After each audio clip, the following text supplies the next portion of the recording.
अलभ्य वस्तु प्राप्त किया, पुत्र उत्पन्न हुआ, जबकि शाप था पुत्र नहीं होगा। इस तरह से कठोर भाग्य को बदल दिया गो सेवा के प्रभाव से। वह एक संसार में अनहोनी घटना थी। वही आदर्श उससे बढ़कर के कृष्ण श्याम सुंदर ने रखा। इनका नाम ही पड़ा गोपाल, इनका नाम ही पड़ा गोविंद।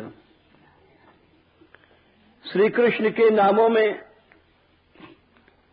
एक बात ध्यान देने की ओर है, कृष्ण नाम के बाद में सबसे अधिक प्रसिद्ध नाम गोपाल गोविंद ही हैं। और इसका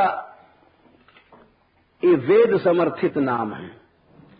जो उपनिषद रखे गए, गोपाल तापनी उपनिषद, उन उपनिषदों का नाम भी गोपाल जी के ऊपर रखा गया। और जो श्री कृष्ण मंत्र चले उसमें भी गोविंद नाम आया। जैसे गोपाल मंत्र में कृष्ण नाम के साथ गोविंद नाम भी आता है। इस तरह से ब्रजभूमि में जो सर्वश्रेष्ठ क्षेत्र है, वृंदावन का मुकुट है श्री गिरिराज जी, वह भी गोवर्धन गो के नाम से नाम रखा गया। इसीलिए श्री कृष्ण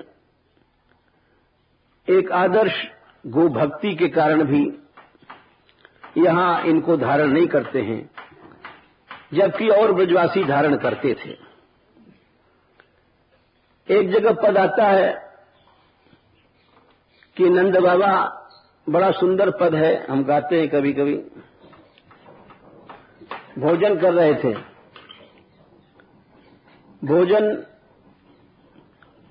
प्राचीन काल में रीति है, आजकल की बात तो छोड़ दो। आजकल तो जूता उता पहन करके और बफर सिस्टम में भोजन करते हैं। सब एक साथ बैठ जाएंगे और उसी थाल में 100-100, 200-200 आदमी पशुओं की तरह, जैसे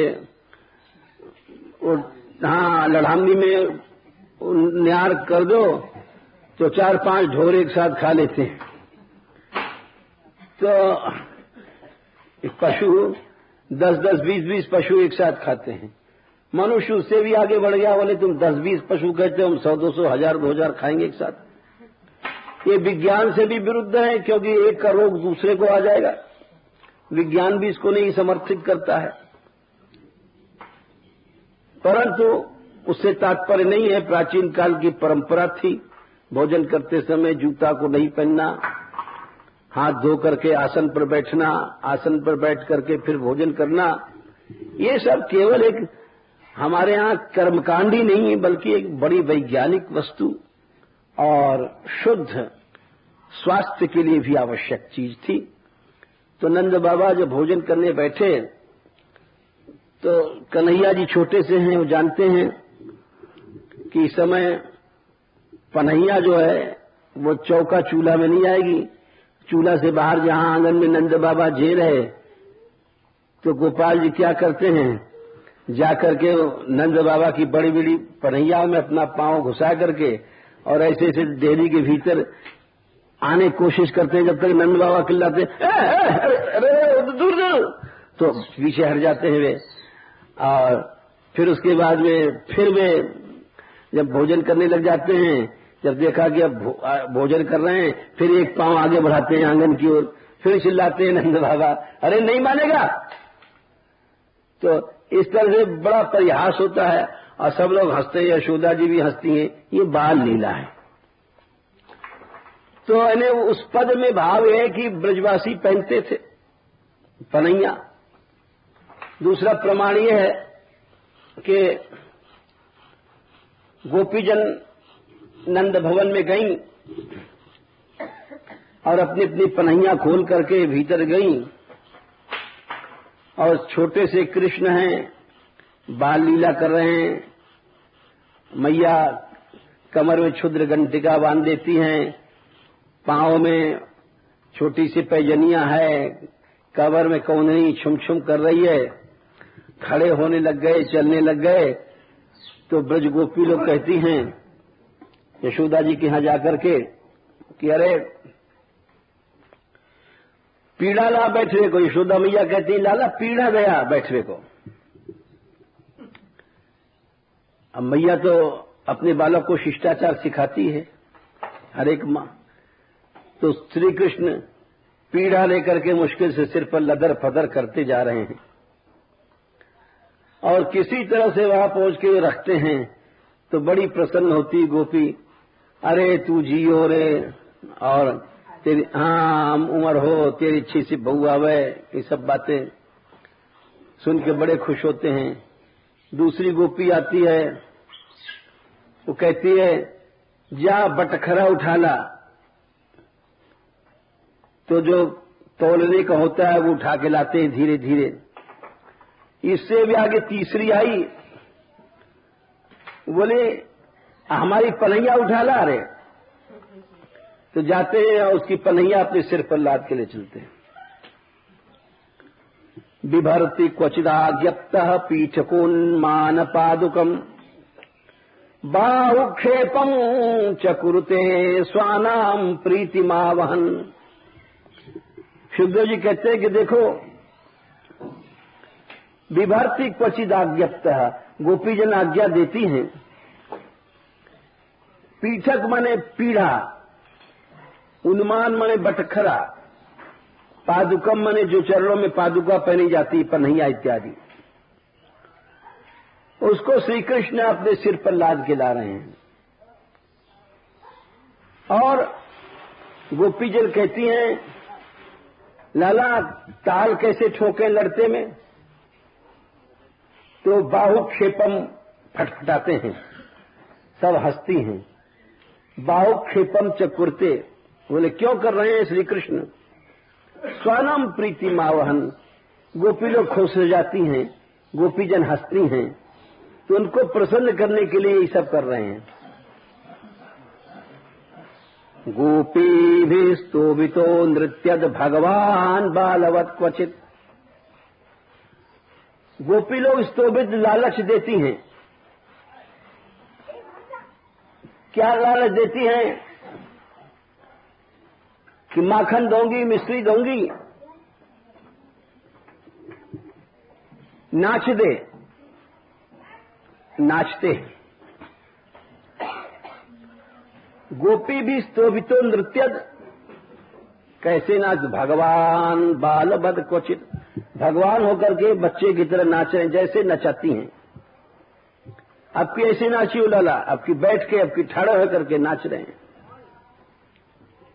अच्छा नंद के थोड़ो सो गा दे, गाइयो रे गीत कोई।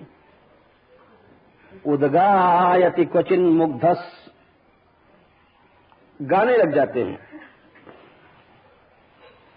और तदवशः दारू यंत्रवत, जैसे कठपुतली का खेल अगर किसी ने देखा हो, कठपुतली का खेल पहले बहुत होता था, अब तो जब से टेलीविजन वगैरह चल गए ये सब चीजें बंद हो गई। वो हमने देखा है कठपुतली वाला मुंह में चुचू चुचू जले क्या गाता है और उसी के हिसाब से कठपुतली नाचती है। और अधिकतर रात में होता है खेल। हाँ, क्यों इतना बारीक तार रहता है, वो दिखाई नहीं पड़ता लोगों को। वो उड़ी कठपुतली वहां लड़ने गई, उसको यूं हुआ, सारा बड़ा तमाशा रहता है। हाँ पहले बहुत होता था। हाँ बड़े बड़े खेल दिखाते हैं जनी। हाँ चलो देखा इन्होंने भी। तो श्री कृष्ण है। सुखदेव जी कहते हैं दारू यंत्रवत, कठपुतली की तरह श्री कृष्ण नाच रहे हैं। जैसे गोपी नचाती है वैसे नाच रहे हैं। तो ये हम इसलिए कह रहे थे कि वहां गोपियां, गोपी जल पनहिया पहनते थे, पीठकोन्माद पादुकम भागवत का प्रमाण है।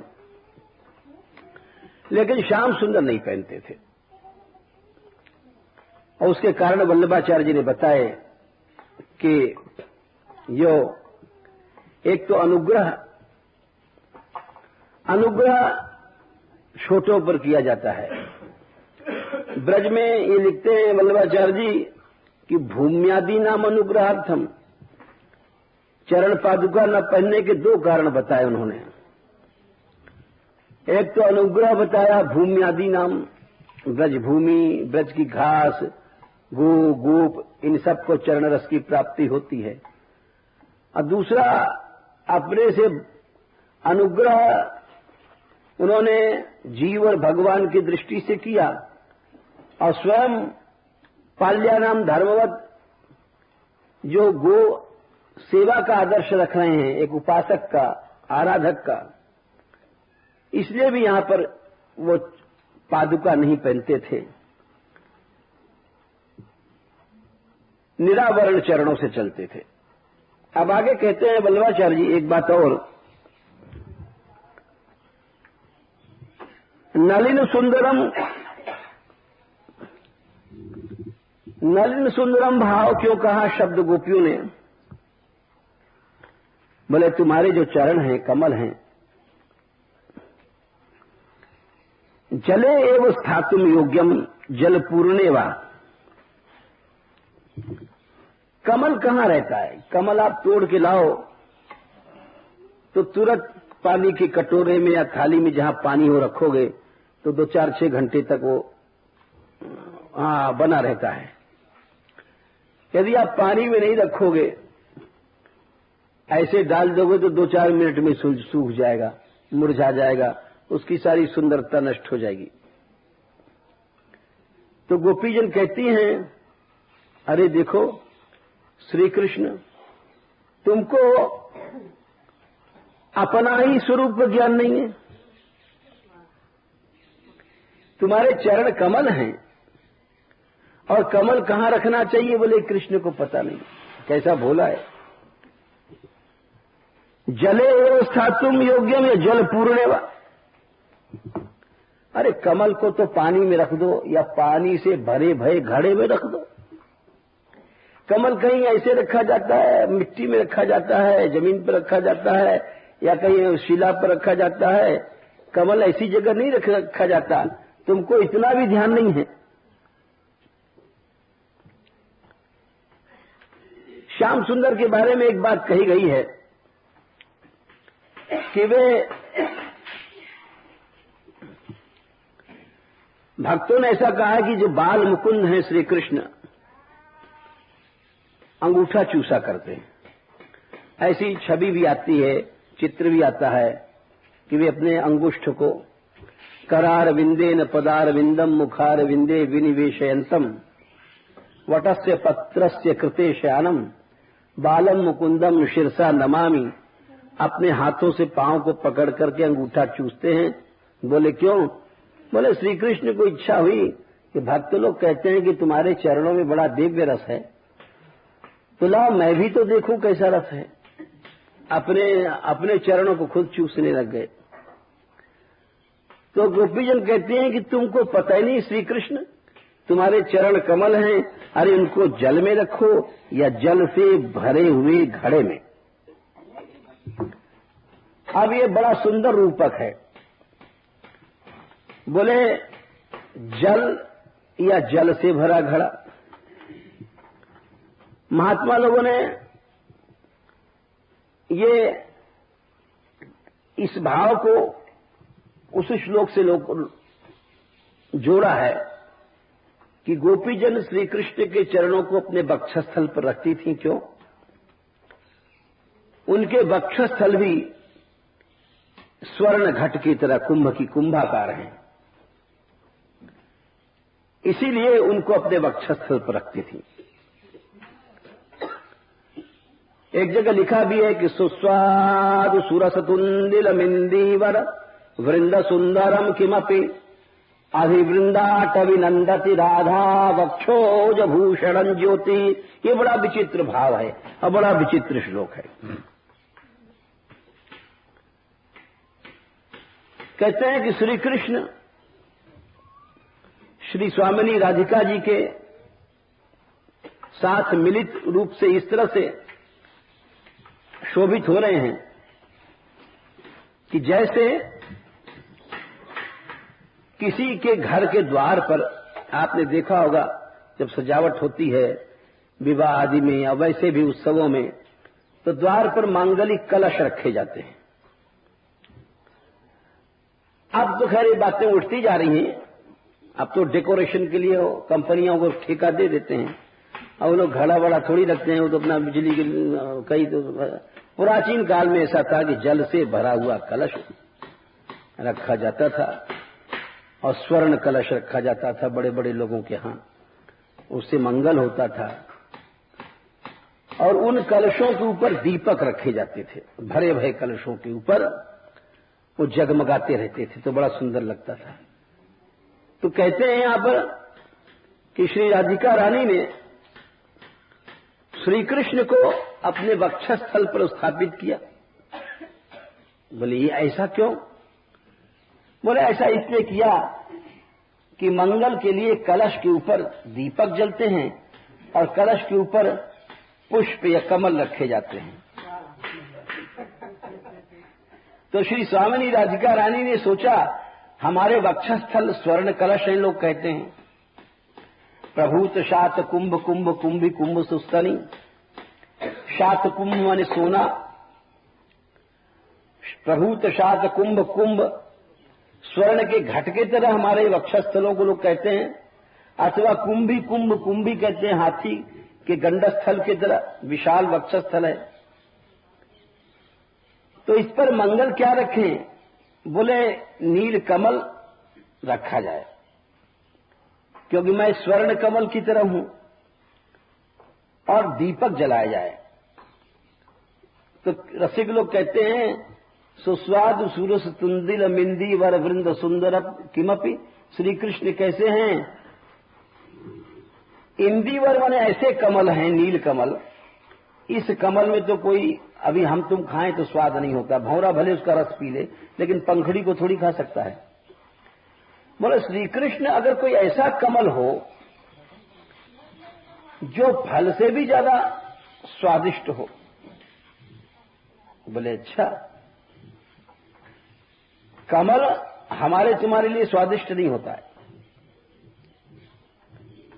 और स्वादिष्ट ऐसा हो कि अमृत से भी ज्यादा सुंदर हो स्वाद में, तो सुस्वादु।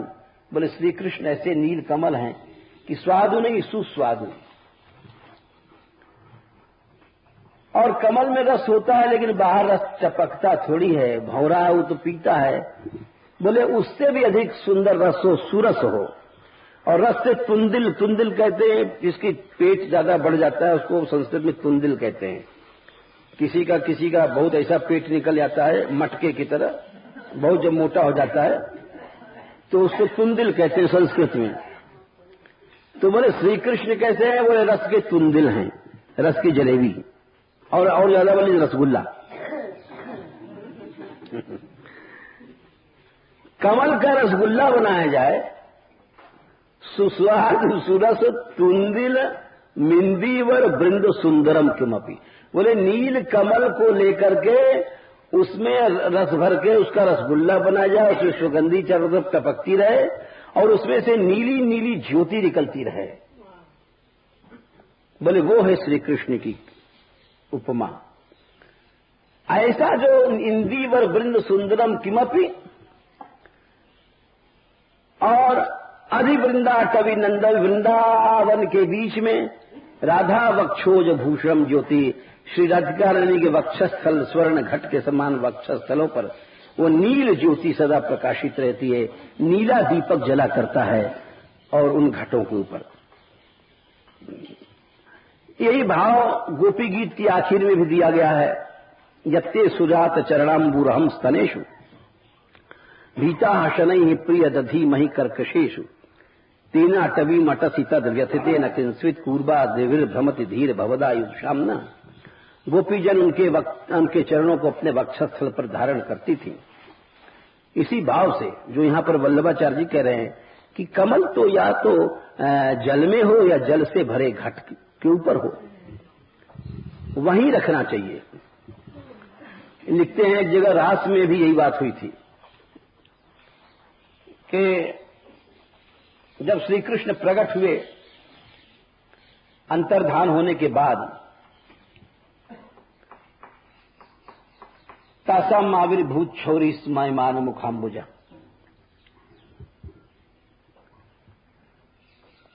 पीतांबर धरा स्रग्वी साक्षात मन्मथ मन्मथा। यहां श्री कृष्ण का जो रूप वर्णन किया है और कहीं नहीं लिखा है शब्द, साक्षात मन्मथ मन्मथ शब्द कहीं नहीं आया है। और आचार्यों का भाव है कि ये केवल इस रूप को गोपीजन ही देख सकती हैं। इस रूप को सखा नहीं देख सकते, इस रूप को यशोदा जी नंद जी नहीं देख सकते। ये लिखा है आचार्यों ने। इस रूप को केवल गोपीजन देख सकती हैं। ये और शब्द कहीं नहीं आया है। बोले क्यों, ऐसा क्यों है? उसका कारण बताया है कि कृष्ण के वास्तविक रूप का दर्शन केवल माधुर्य भाव से ही हो सकता है। कृष्ण के वास्तविक सौंदर्य का दर्शन सख्य वात्सल्य दास्यादि भाव से नहीं हो सकता है। इसका प्रमाण है कि श्री कृष्ण एक हैं, लेकिन उनके दर्शन अलग अलग होते हैं। ये सब जगह है भगवत रूप में, जहां भी आप देखो। अब जैसे श्री राम चले गए धनुष तोड़ने, तो वहां पर बहुत विशाल दर्शन है, जाती रही भावना जैसी, अब प्रभु मूरत देखी तिन तैसी, इसकी जैसी भावना थी। यहां भी कृष्ण जब कंस के रंगभूमि में गए तो देखिए एक कृष्ण है, एक ही रूप है, लेकिन सबको अपनी भावना के अनुसार अलग अलग रूप दिखाई पड़ रहा है।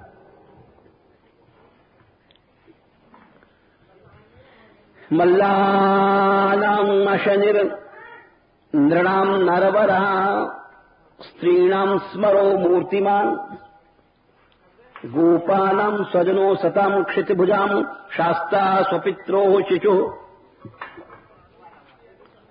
मृत्युर्भोज पतेर्विराट अविदुषाम